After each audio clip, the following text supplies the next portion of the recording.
Good afternoon, everybody, and welcome to another edition of Real Talks. I'm your host, David Steele. Glad to be back with you guys. So we got a bunch to get to today. Kyle's not with me today, so I'm going to be flying solo. So lots and lots of stuff to get to. Some interesting stuff, some confident studios, and so we're going to get to all of that. So let's just dive right into it. Okay, so our first story, okay, is about a film that's going to be coming out in the middle of next month. So right after Creed 3 and everything else. So this is probably going to be it's going to be an interesting movie. The first one did very well, and I'm talking about Shazam: Fury of the Gods. So the first one made a whole bunch of money for DC and Warner Brothers, and was actually one of the surprises for Warner Brothers. Um, Zachary Levi was amazing in this role. Kyle's not has seen it. I haven't, but I've seen clips and I hear it's really really good and it's funny and it's witty and it's got the superhero thing. And so this is the origin of him being Shazam. So our first story comes from the Hollywood Reporter. And as I said, it's going to be opening up in a few weeks. And so Fury of the Gods right now is probably tracking for between 35 to 40 million dollars. So here's the piece. New Line Cinema's Fury of the Gods is tracking for a low-key domestic between 35 to 40 million dollars, according to first projections. Now, mind you got to understand these are very, very, very early projections. I mean, this isn't coming out for another 3 weeks. More bullish box office analysts, however, believe it will match the first film. The movie came on tracking Thursday. Among the services, 35 million is NRG, Hollywood's leading research firm, according to those with access to the data. Hollywood studios and tracking companies tend to be conservatives in their estimates, as tracking has become fraught in the pandemic era. Numerous movies in recent months have opened well below or above the projections. Shazam: Fury of the Gods opens March 17th and is the second studio superhero pick of 2023 after Ant-Man and the Wasp: Quantumania, which debuted last week in theaters across the globe. The first Shazam starred Zachary Levi and Asher Angel in the lead roles. Debuted domestically at $53.5 million in April 2019. It cost a reported $100 million to produce, far less than a usual Hollywood superhero tentpole.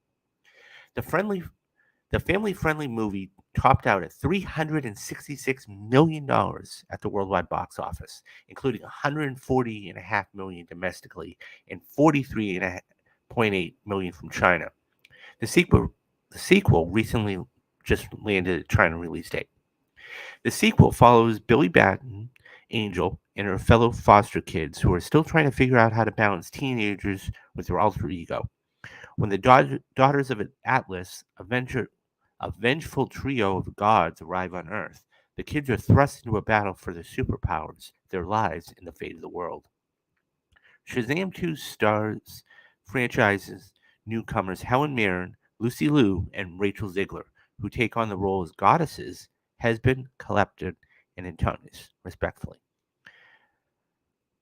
Shazam 2 is also the first of 4 DC films to be that are due to be released this year that was made before James Gunn and Peter Safran took over the heads of co-heads of DC Studios in November, and began reshaping the upcoming slate. Safran is a producer on Shazam. The sequel is the first DC pick to hit theaters since Warner Brothers Discovery chief David Zaslav installed Gunn and Safran. Okay, so I think this is an interesting movie because first and foremost, it's not your average superhero pick, right? It's your kids having a good time at the theater, coming of age story, but still trying to save the world. Um, and the first one did very well for him. I mean, it made $366 million. Um, so it was one of those, you know, um, I think this performed a lot bigger than um, they thought. So I think that this is going to be a really good uh, film for them, and it's one of those things where I think that sequels always. And the other thing you got to understand is this: sequels tend to not do as well just because they are sequels. You put out a good flick to start, you want something better, and it's always hard. Um, but I think this is going to be fun. I think it's going to be fine. I don't think it's going to make as much though as the original, just because A, it is a sequel, like I just said, but B, you have Creed, Creed 3 coming out in a couple weeks, which by the way we'll be covering here on the channel. But so that'll be coming out 2 weeks prior. I think people are still going to want to go see, Michael B. Jordan and everything else. So, but I right now, 35 to 40 million seems about right. That seems about right. I mean, I don't think they're expecting any more from it than that. Um, so I mean, the fact that you do have Helen Mirren coming on, that's going to be fun. Um, and Rachel Ziegler, who is huge, in West Side Story, and she's done a lot of other projects. So I like this. I think it's going to be a fun movie. I don't think it's going to be, too campy. You're going to have your laughs, and I think it's going to, be a good time. And the other thing too is I'll say is this is a good start. Like we've got a couple of other movies coming out after this, right? John Wick 4 and some other ones. So this is exactly what we need right in between a hard hitting, literally and figuratively, Creed 3, John Wick 4, a nice, fun, lighthearted movie. So I think this is going to do good. Um, whether Zachary Levi stays on as Shazam is to be said. Um, but yeah, so I mean, it's going to be fun. What do you guys think? Do you think that Shazam 2 is going to outperform those numbers?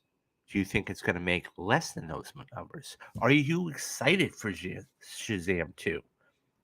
Are you going to go see it opening weekend, or do you think you're going to wait for the reviews to go see it? Do me a favor. Leave me your thoughts down in the comments, and I'll get back to you. Okay, so let's move on to the next story. So our next story goes from we were just talking about Shazam 2, and this is about a film that is going to be coming up. And this is going to be, I think it's going to be a film that everybody's looking forward to. And so, and that is Killers of the Flower Moon. I think this was a film that was long awaited.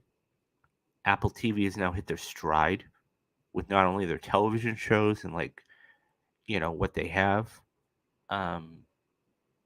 So here's the reason why this is prevalent. Okay, so Martin Scorsese, according to Variety, so the piece goes that Martin Scorsese's Killers of the Flower Moon is eyeing a Cannes Film Festival debut.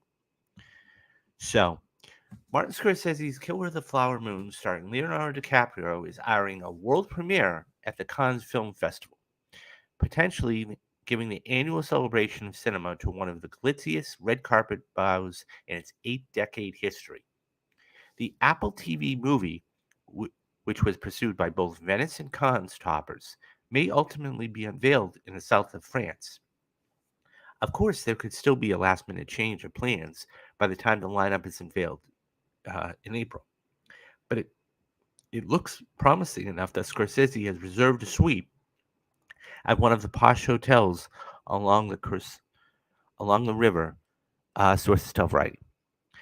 So, Cannes director is preparing a massive 2023 edition, and traveled to Los Angeles earlier in the month to screen Scorsese's movie and discuss other potential Hollywood titles. Alberto Barbera, Venice's artistic director, was in town at the same time taking meetings with studio bosses, which led to an awkward situation even though they didn't bump into each other, an industry insider said. Sources caution, however, that no formal offer has been made from Cannes, and there is no final decision about whether Scorsese and company will embark on a transatlantic promotion journey in France in May, or to France in May. One of the aspects rumored to be weighing in front of a Cannes rollout was DiCaprio's desire to return to the festival, where he had a banner experience presenting Quentin Tarantino's Once Upon a Time in Hollywood in 2019. The movie turned out to be a box office hit, garnering 10 Academy Award nominations and earning Brad Pitt a Best Supporting nod, which, by the way, he won for that.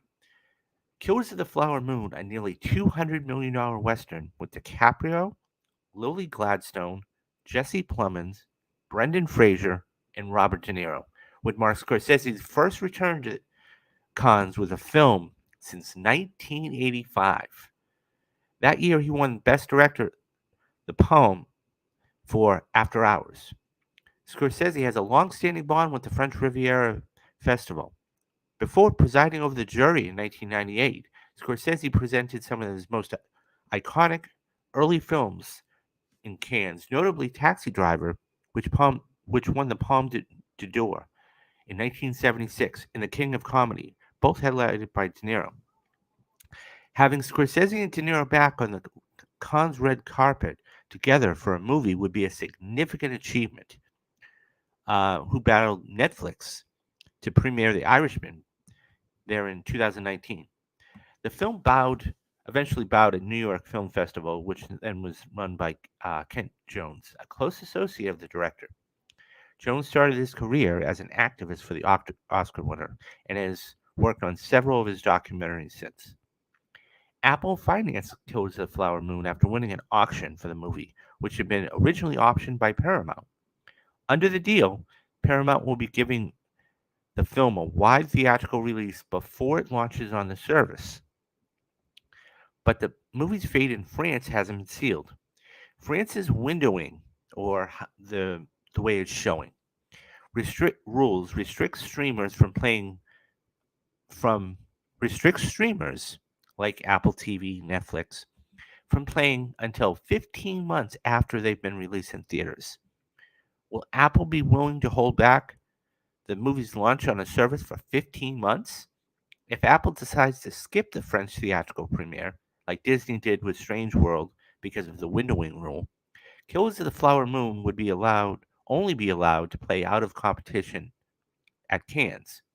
The French festival has a rule that every film in competition has to be released in French cinemas. There is a slight chance that Cannes, who has a new president, would bend the rules that caused the fest to miss out on the major Netflix movie since 2017. And it goes on to say that in case Paramount and Apple have not announced a release date for Killers of the Flower Moon or France or anywhere else, according to ComScore, that could push the film's premiere later if a Cannes debut seemed too far ahead or planned the theatrical opening. There are often debates about the wisdom of premiering award season movies at Cannes because some strategists believe it's too early to generate that kind of excitement needed to sustain an Oscar push. However, Cannes has hosted such films as Parasite, which won Best Picture, and current nominees Triangle of Sadness, Top Gun Maverick, and Elvis, which saw their profiles rise. And then it'll go on to say that what it's based off of. So, Killers of the Flower Moon is based off David Grann's nonfiction book and tracks the investigation of serial murders that plagued the Osage Nation during the 1920s after oil was discovered on their land. The murders prompted the newly formed FBI to investigate. The movie was produced by Dan Franklin and Bradley Thomas Adam Paris. And then Cannes is May 16th to the 27th. So, okay, a couple things to say. Number one, I think it's interesting that he wants to get it out now. Not now, but in May. I hope, that this is good just because of the cast, but we've all seen casts that have had relatively great casts, you think, and then the movie flops. So that being said, I think that it's one of those things where this is definitely going to be one of the most anticipated movies of the year. Okay, that goes without saying. I think that when you have a cast like that and you have a director like a Martin Scorsese who's worked with arguably two of his muses for 45 years, DiCaprio and, De Niro, it's one of those things where you're like, how could this go wrong, right? Um, I'm definitely looking forward to this. I'm absolutely looking forward to this. And I think that this is going to be a movie that is going to do really well. Now, here's the catch, and this goes back to the article. Okay. There is that rule that you have to wait 15 months. So the question then becomes, does Apple actually wait 15 months to put this on their streamer? And by the way, it has to play in French theaters. Okay, those are the rules of the film festival. Or do they just say, yeah, no big deal, and move on? I don't know, because Scorsese is, he's one of those guys that he likes to work and he likes to get his stuff out there. I just can't see waiting 15 months. I just can't. Now, on the flip side of the coin, okay, you have um you have a there's two sides to it. Okay, here's the thing. You have movies like Top Gun Maverick, Elvis and Triangle of Sadness that actually have done well. Okay. And Top Gun is up for Best Picture, and so Elvis is up for Best Picture. And it looks like for all intentions, it looks like Austin Butler is going to win Best Actor.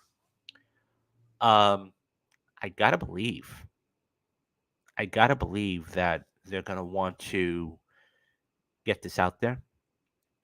And with such a big cast, too, Leonardo DiCaprio and Robert De Niro, how can you go wrong?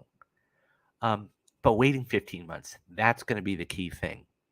And the other thing, too, is how long do they keep in the theaters for? Don't forget, just last year, we had Glass Onion.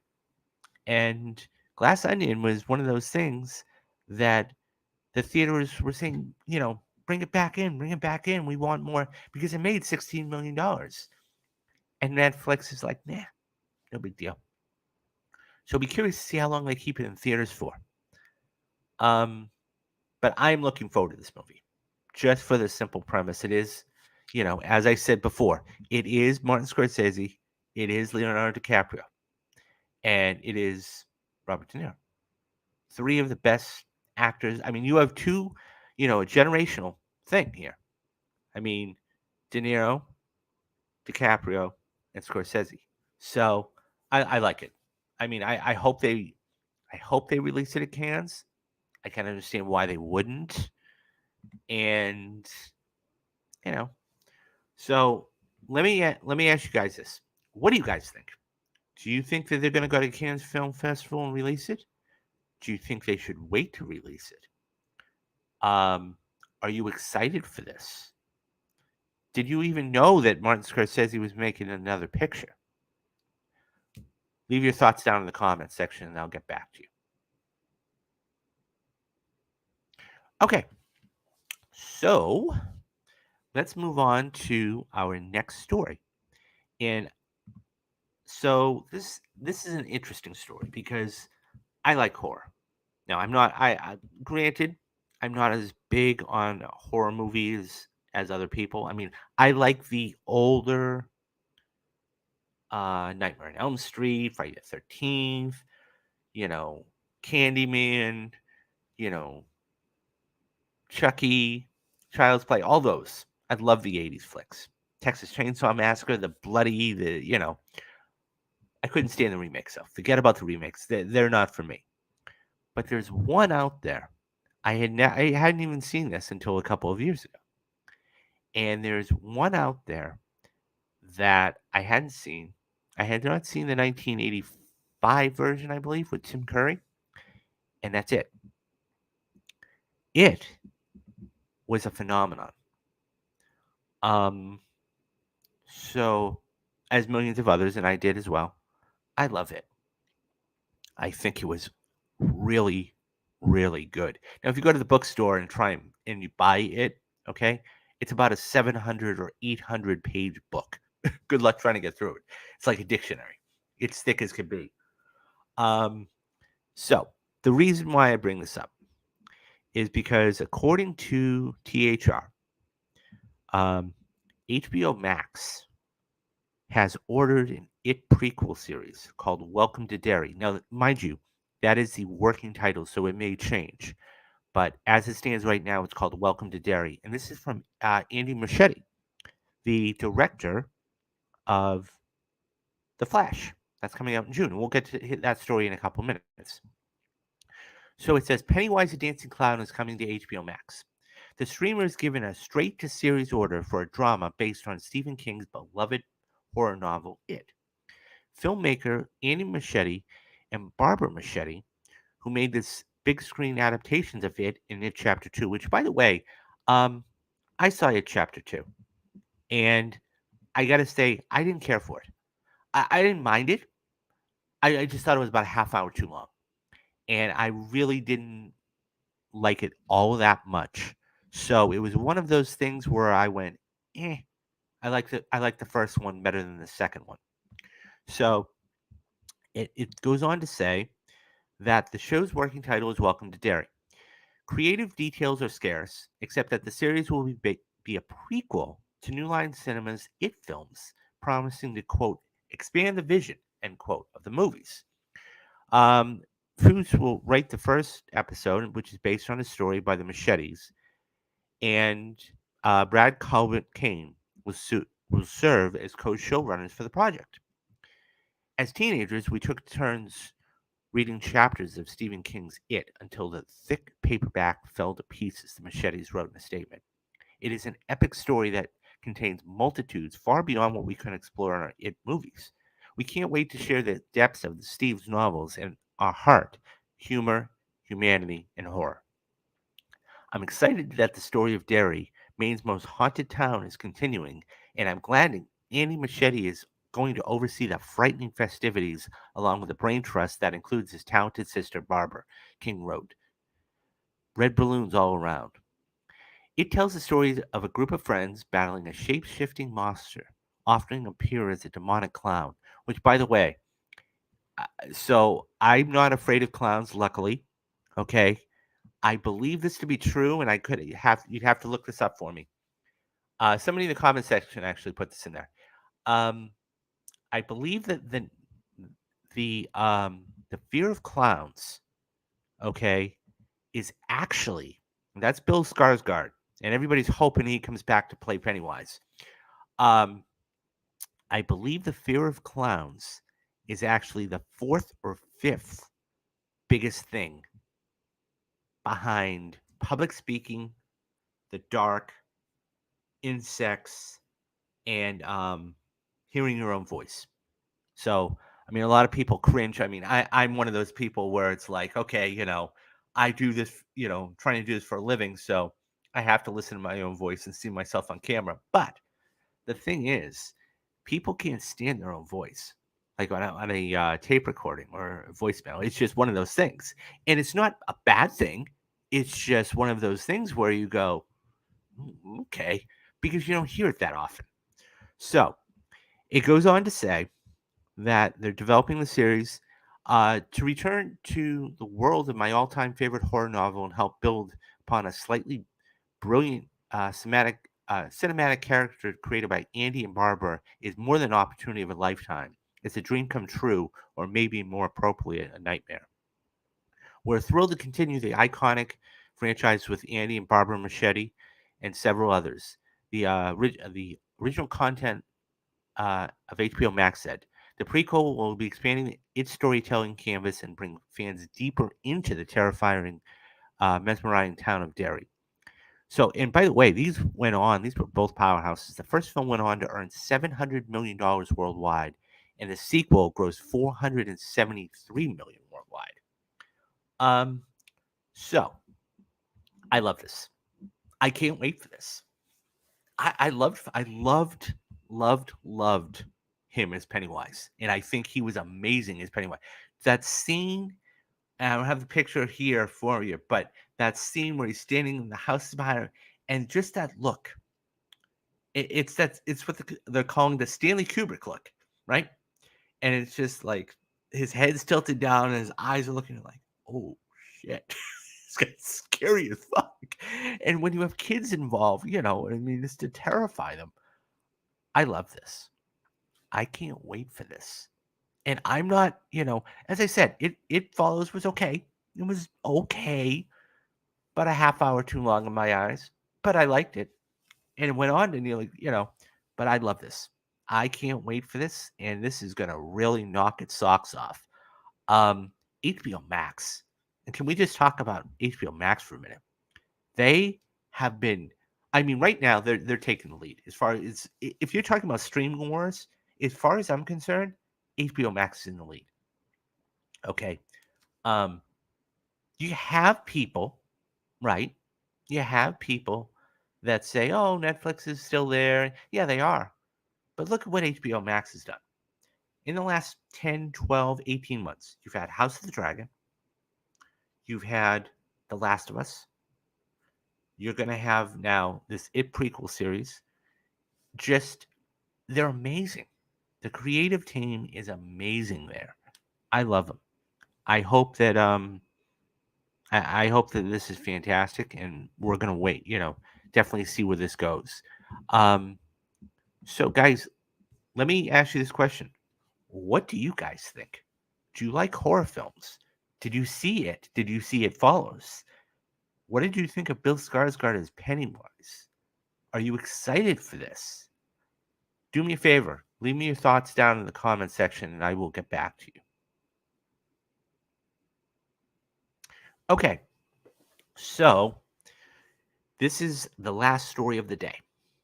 And speaking of Andy Machete, who's going on to do great things with this, there is a little movie coming out in June, and it's called The Flash. And this movie is one of the most divisive but interesting films we're going to have this summer. And I got to be honest, I'm interested. Forget about the whole Ezra Miller situation. I'm interested. Okay. So here's the reason why this is an interesting story. Because according to Deadline, The Flash is eyeing a CinemaCon preview. So DC's long anticipated superhero pick, The Flash, will be getting its first ever public screening at CinemaCon 2023. And that's only only, a little bit away. The debut screening is set to take place April 25th. So we're 2 months out from this being debuted at CinemaCon. Ahead of Warner Brothers' official slate at the Las Vegas Confab showcasing the most promising, up-and-coming big screen titles for theater owners. The up-and-coming film from director Andy Machete, we were just talking about for It, has been long dogged by controversy surrounding star Ezra Miller, who has run into one legal issue after another over the last couple of years. Most recently, pleading to an unlawful trespassing in Vermont and accepting 1 year of probation along with a $500 fine. But the project is one that new DC studio chiefs James Gunn and Peter Safran are high on, which is said to have which is said to have the potential to help lay the groundwork for the bigger and better era of the DCU. Pick, watch, as Barry Allen, Ezra Miller, uses his super speed to change the past, but his attempt to save his family creates a world without superheroes, forcing him to race for his life in order to save the future. Ben Affleck, Michael Keaton, Sasha Calle, Kiersey Clemens, Ron Livingston, and Michael Shannon are amongst the others starring in the title, headlighting theaters on June 16th, after multiple delays brought on by COVID and other circumstances. Christian Hurston wrote the script with Barbara Machete and Michael Driscoll serving as producers. The next edition of CinemaCon, which most recently touted titles including 2022 success Top Gun Maverick, is set to take place between April 24th to the 27th. So let's talk about this because this is important. Um, I think that the movie's finally going to be shown, right? This is a movie that has been on the shelf for the better part of 18 months. Partially because of COVID, partially because of, um, well, we'll just call it what it is, Ezra's legal troubles. And I think that when you have um, that, it doesn't help you at all. All of that being said, this next to Mission Impossible, which is my most anticipated film, okay, this has got to be the second most anticipated film, just because of the wait, just because of the cameos, just because of all of this stuff that is um, really, really going to come to the forefront. And, okay, it's going to be a whole reboot. We can finally end this whole conversation. Um, I'm interested. I'm not going to lie to you. I'm interested in this. I think that, and that's the thing. We're all going to be on the, pins and needles of how the marketing's done, right? How are they going to promote this book? Because it sure as hell not going to use Ezra Miller. Okay. Now, maybe they might use, I mean, this is probably going to be a Michael Keaton heavy junket push, which is fine. So, because I'm sure he's going to be, in the film quite a bit. Now, the other thing, too, is this is tested really well. Unlike Aquaman 2, which is a complete disaster, this is tested really, really strong and really, really well. And okay, so I think that it will be interesting to see what happens with this um, and how it works and what do they do. Um, I'm not going to put a number on how much I think it's going to make because June is packed. Okay. June is packed. And the thing is that, you know, you can say, oh, well, this is going to make, nobody has any idea. Nobody has any idea. Now, what I do know is this movie cost about $250 million to make. So, and they're going to have a lot of to deal with. They got a lot to deal with. Because in the beginning of May, you've got a little movie called Guardians of the Galaxy 3. And then you've got Fast X. And then there's a couple of weeks off, okay? And then you've got Across the Spider-Verse. And then you have Transformers. So you're going to have 4 films before you're even getting out of the blocks. Okay? Um, so I don't know. I mean, that's going to be interesting to see how that works and what happens with that. But I am interested. The fact that they are premiering it at CinemaCon 2 months away is huge. It's huge. I'm not going to lie to you. It's huge because the fact is that everybody has been dying to see this movie. Dying. I mean, June 16th cannot get here fast enough. It just can't get here fast enough. So they want to see this movie as much as everybody else. And I'll be honest with you, too. I think Warner Brothers wants this out, too. They're tired of the controversy. They're tired of the whole. Ezra Miller thing. They're tired of all the reshoots. They're tired of all the bullshit behind it. Um, so I think this is one of those things where they just say, you know what? Let's get this out. Let's just make the money, take the hit if we have to, but let's just get this out. I'm excited for it. I really, really, really am. And it's one of those things where I'll tell you, I can't wait. And so I think that it's going to be now. Here's what I'll say. Once this is out, once this has done its thing, it's all going to go away. People will forget about this, and it's just that's just it. So, okay, guys. So let me ask you. I need to ask you this, guys. What do you guys think about the Flash? Are you excited for the Flash? Do you Can you wait? Are you eager as everybody else to see the Flash? Um, do you want Ezra Miller to do press? If not, who do you want to do the press? Leave your thoughts down in the comments and we'll get back to you. Okay, so that's all for the show today. But here is what we have coming up, and this we have so much stuff coming up on the channel for you guys. It's insane. Here's what I would ask: hit that like and hit that subscribe button. And here's the reason why. So this week we on right after the episode we will be doing another stream. Kyle, myself, Destiny, Kit, Tyler might be there. We'll be doing another live stream of The Last of Us Left Behind. According to what I've heard, the episode is 46 minutes. Now, anybody who's not familiar with Left Behind, it is the DLC of The Last of Us. So that's important to know. They're actually going to go back and cover some of the DLC, and that's going to be good. I can't wait for that.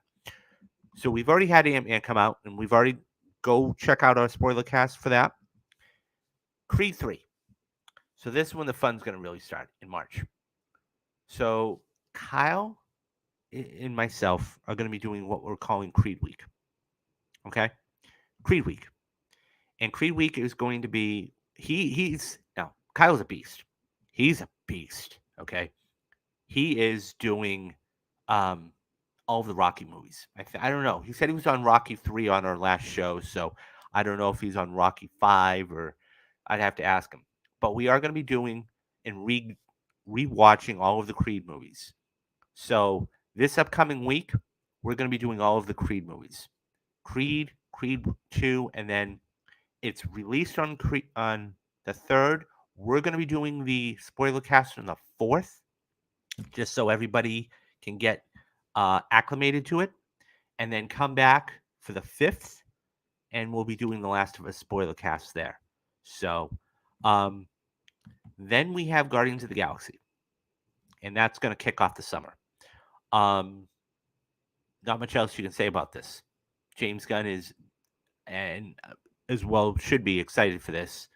I can't wait for this, as millions of other people can't wait for this. That's going to be a blast. It'll be interesting to see who lives and who dies and what the story is and all that good stuff. June 2nd. So I should say this. Now he's going to go see Fast 10. And he'll probably cover that on his channel. And you want to go to subscribe over his channel, and he'll probably cover that. So, as I said, we got Guardians there. I'm not going to do it here. We're not going to do that. So, starting in June, we've got Across the Spider-Verse, which is going to be another fantastic movie. Everybody that I've talked to, and I mean almost everybody I've talked to, said this is their favorite Spider-Man movie. Next to, they'll go Spider-Man, No Way Home, and the O2 version, or one of those, or Spider-Man 2. Those are usually in their top 5. So we're going to be covering that on June 2nd. Now, I have to see the first one So as part of the first reactions, I will be seeing that in May, so I can go in that in June. The 9th, we've got Transformers: Rise of the Beast. Now, granted, I'll say one thing about this. I checked out a long, long, long time ago on this franchise, but it's one of those. Okay, it is what it is. I'm excited for it. I grew up with Transformers. Okay. I remember being a little, kid having all of the Transformers, Optimus Prime, Megatron, Starscream, Soundwave, all those guys. I'm really curious to see. It's gotten so out there, but it's going to be fun. The Flash. We were just talking about The Flash. This is going to be a blast. And by the way, guys, we're doing spoiler cast for all these movies. So we're going to have a very, very, very busy summer. But yeah, so we're going to have The Flash on the 16th. Can't wait for this. I think it's going to be fun. I really do. Indiana Jones and the Dial of Destiny. I've always said it. I still hate that title, but that's what they're going with. Okie dokie. It cost them $297 million to make.